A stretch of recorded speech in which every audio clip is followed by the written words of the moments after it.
Mabilisang balitaan, komprehensibo at totoo sa loob ng 1 minuto.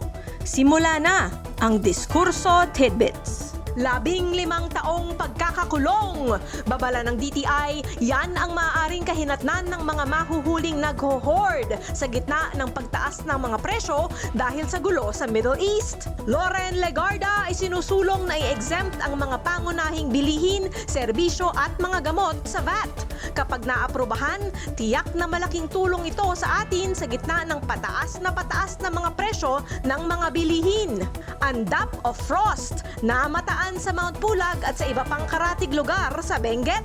Isang nakakaaliw na phenomenon, salamat sa amihan na nagpapanatili ng malamig na klima ngayon sa buong bansa. At piston, maglulunsad ng nationwide transport strike sa March 19.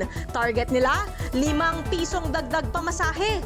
Sa tingin mo ba'y makatarungan ito sa gitna ng nararanasan nating krisis sa langis? Balitang mabilis, komprehensibo at totoo.